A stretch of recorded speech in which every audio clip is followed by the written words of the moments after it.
Hello students, आज मैं अपनी इस वीडियो में एनसीईआरटी किताब से कुछ इंटीग्रेशन का प्रॉब्लम्स हम लोगों को समझाने की कोशिश करती हूँ। देखो,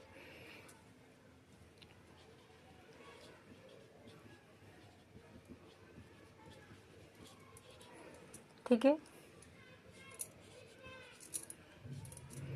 तो ये मेरी फर्स्ट क्वेश्चन है।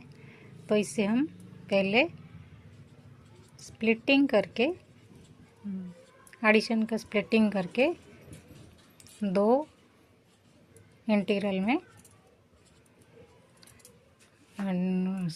स्प्लिट कर देते हैं।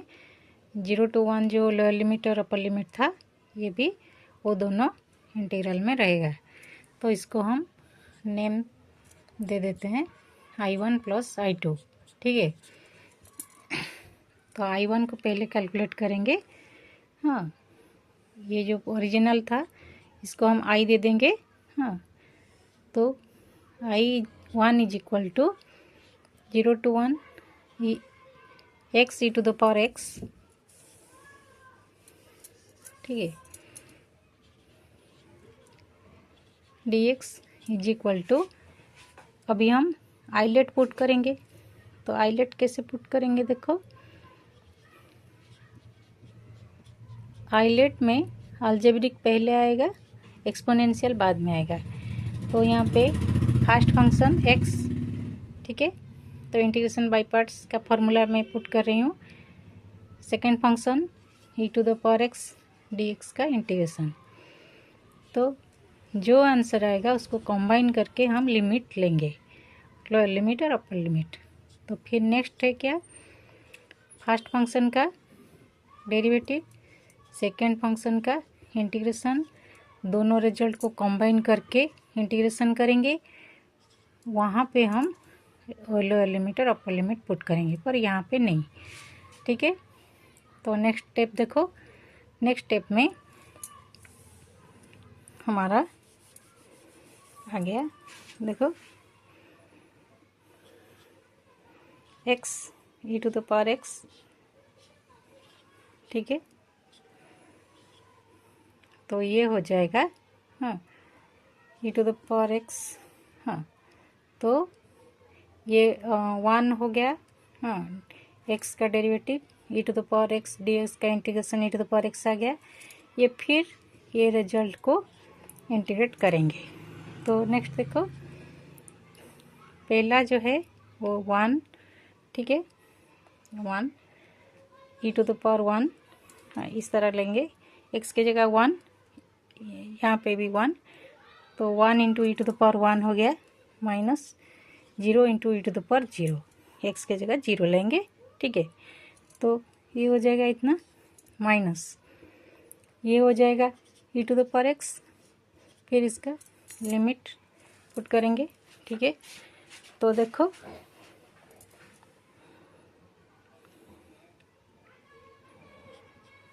फर्स्ट वाला आ गया e-0, यानी कि हाँ, सेकेंड वाला e-0, सेकेंड वाला आ गया e⁻1 - e⁻0। तो ये आ गया e-1,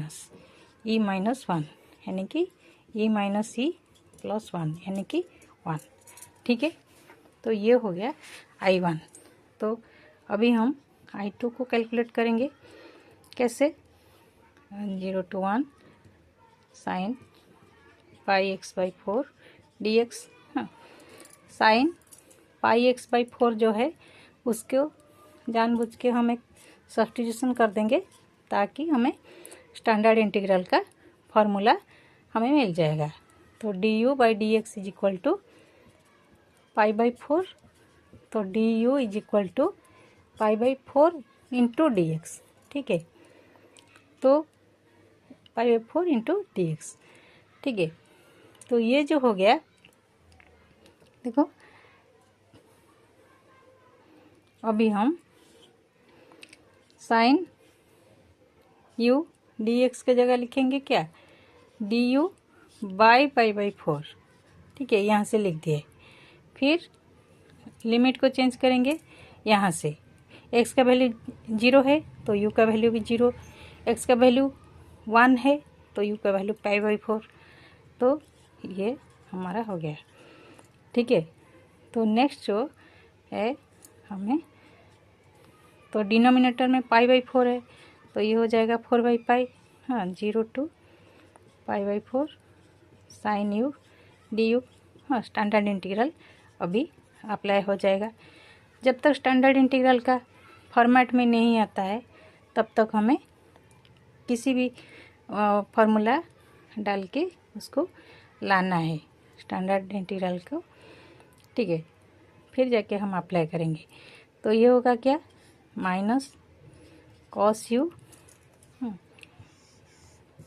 ये माइनस कॉस यू को हम करेंगे। ठीक है, तो minus 4/π minus cos, sorry minus को मैं बाहर ले ली, तो अभी सिर्फ रहा π/4 माइनस कॉस 0। इस तरह लेते हैं, ये वैल्यू पहले डालोगे यहाँ पर और फिर ये जो वैल्यू को यहाँ पे डालोगे, बीच में माइनस साइन, तो 1/√2 -1। ठीक है, ये cos π/4 का वैल्यू है, ये cos 0 का वैल्यू है, माइनस 4/π, तो 1 - √2/√2, तो ये हो जाएगा 4√2 - 1/√2। ठीक है, तो इतना आंसर आ गया। ये दोनों को अभी ऐड कर देंगे तो आई का आंसर हो गया, I1 + I2। जो हम करेंगे क्या, I1 जो है ऑलरेडी 1 आ चुका था, हाँ I1 का वैल्यू, यहाँ पे I2 का वैल्यू आया, तो दोनों को सिंपली हमें ऐड करके यहाँ पे छोड़ सकते हो, मार्क मिलेगा, कोई प्रॉब्लम नहीं। या फिर इसको हम स्प्लिटिंग करके √2/√2 यानी कि 1 माइनस, इस तरह भी हम लिख देंगे तो भी मार्क मिलेगा। तो नेक्स्ट क्वेश्चन में करती हूँ। नेक्स्ट क्वेश्चन में मेरी जो क्वेश्चन मैं ली हूँ वो भी NCERT से है। तो 1/x - 1/2x² e⁻²x। ठीक है, integration of 1/x - 1/2x² dx। तो यहाँ पे सॉरी e⁻²x छोड़ दी, e⁻²x ये क्वेश्चन है। ठीक है, तो यहाँ पे मैं देखो e का पावर, e में पावर है 2x, तो 2x को हमें x के फॉर्म में हमें चाहिए, 2 के बिना चाहिए, तो सब्स्टिट्यूशन से ये आराम से कर सकते हो, लेट। ठीक है, तो du/dx = 2, du = 2 dx। ठीक है, तो इससे हमें मिल जाएगा आई का वैल्यू, हाँ x है u/2, देखो x है u/2, तो 1/x होगा 2/u। ठीक है, फिर जो 1/x है x² है, ये 2/u का स्क्वायर यानी कि 4/u²। ठीक है, e⁻u। अभी dx के जगह हम लिखेंगे du/2, du/2। फिर लिमिट्स को चेंज करेंगे, हाँ यहाँ से देखो x का वैल्यू 1 तो u का वैल्यू 2, x का वैल्यू 2 तो u का वैल्यू 4, यानी जो 1 to 2 था लिमिट, लोअर लिमिट और अपर लिमिट, हाँ इसको हम चेंज कर दिए 2 और 4 में, तो अभी हो जाएगा 1/2। ये जो 1/2 बाहर ले आई, कांस्टेंट है, हाँ फिर देखो 2/u minus 2/u² e⁻u du। ठीक है, इस तरह है। तो ये जो ब्रैकेट में यहाँ पर है, यहाँ पर 2 है न्यूमरेटर में, तो ये वाला u हम बाहर ले आते हैं।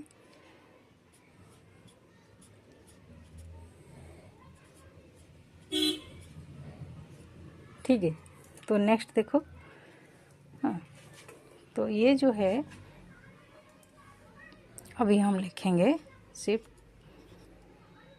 1/u minus 1/u² e to the power u du। ठीक है, तो ये हमारा हो गया।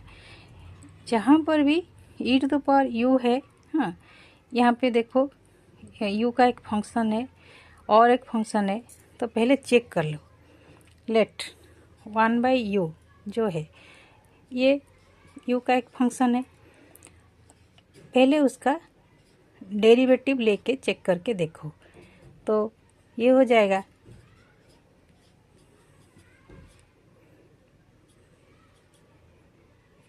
ठीक है, तो जो फंक्शन है एफ यू, उसका डेरिवेटिव जो है ये -1/u² हो जा रहा है। तो यहाँ पर हम आराम से लिखेंगे, हाँ, तो यहाँ पे लिखेंगे F of you plus F dash you, जो कि हम ऑलरेडी चेक कर चुके हैं। ठीक है, ई टू द पावर यू रहा डी यू। ठीक है, हाँ, तो अभी हम देख रहे हैं कि ई टू द पावर यू के साथ एफ ऑफ यू और एफ डैश यू एडिशन होके रहा है। तो इसका आंसर ऑलरेडी हमें शॉर्टकट ट्रिक से पता है कि ये आंसर हमें और बाई पार्ट्स में करने की ज़रूरत नहीं है, ये डायरेक्ट आंसर इतना हो जाएगा। ठीक है, और बाई पार्ट्स अगर अप्लाई करेंगे तो भी यही आंसर आएगा। हाँ, पर वो और थोड़ा लेंथी होगा, जो कि ऑलरेडी हमें रेडीमेड फार्मूला मिल चुका है। बाई पार्ट्स को यूज़ करके ये फार्मूला वेरीफाई हो चुका है, जहाँ पर ई टू द पावर यू के साथ F you plus F dash you है, वहाँ पे आंसर डायरेक्ट आ जाएगा। इंटीग्रेशन करने के बाद आंसर आ जाएगा e to the power u f u. हाँ, तो अभी हम सीधा इसे लिखेंगे। ठीक है, बस अभी e to the power 4/4 minus e to the power 2/2। ठीक है, तो इसे हम यहीं पे छोड़ सकते हैं। तो ये हमारा हो गया आंसर। ठीक है, तो यहाँ पे तो ई है, हाँ, ई एक मैथमेटिकल कांस्टेंट तुम लोगों को पता है, और 4, 2 ये सब है। तो यहाँ पे और कुछ करने की ज़रूरत नहीं है, क्योंकि यहाँ पे कुछ और वेरिएबल तो है नहीं जो कि हम इसको बदलेंगे, तो आंसर इतना आ गया। ठीक है, तो मैं और एक क्वेश्चन वही एनसीईआरटी किताब से ले रही हूँ। देखो, ये भी इम्पोर्टेंट है। हाँ, तो क्वेश्चन है,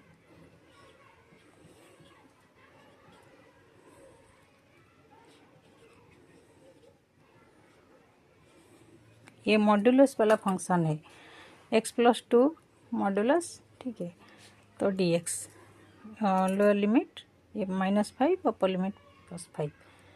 तो इसे सॉल्व करने से पहले, ये हमारा जो i है, इसे सॉल्व करने से पहले हम पहले उसी मॉड्यूलस वाला फंक्शन जो है उसको हम थोड़ा सा लिखते हैं। मैं यहाँ पे ऐसे लिख रही हूँ, देखो। तो यहाँ में x+2 का जो मॉड्यूलस है वो 11th क्लास का फंक्शन चैप्टर से, 12th क्लास में भी फंक्शन चैप्टर है, वो फंक्शन चैप्टर से हमें इसका डेफिनेशन पता है कि जो भी यहाँ रहा x+2 का मॉड्यूलस, ये वैल्यू लेगा -x+2 इस तरह, अगर x+2 <0 हुआ। ठीक है, ये लेगा +x+2 अगर x+2 > 0 हुआ। ठीक है, तो ये जो डेफिनेशन से हमें पता है, तो पहला जो है x+2 < 0, यानी कि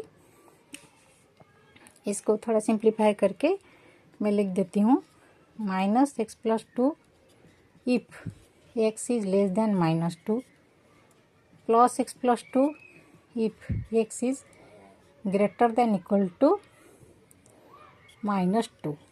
ठीक है, तो अभी हम क्या करेंगे, इसको सॉल्व करेंगे। जो -5 और 5 जो यहाँ पे है नंबर लाइन में मैं दिखा रही हूँ, तो -5 है। उससे पहले -4 -3 -2 -1 0 1 2 3 4 5 ये तो होगा।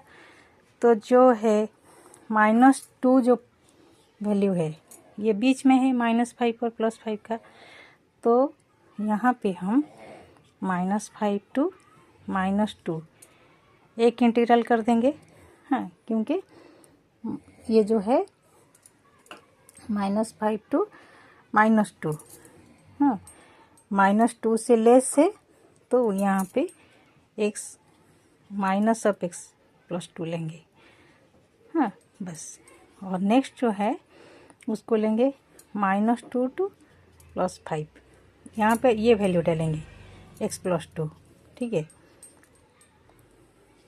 हाँ, ठीक है। तो नेक्स्ट जो है देखो, यहाँ पे सिंपली हम लोग सब्स्टिट्यूशन के मदद ले सकते हैं। x+2 को यू ले सकते हो, हाँ, तो du by dx = 1 ले सकते हो। तो उसी तरह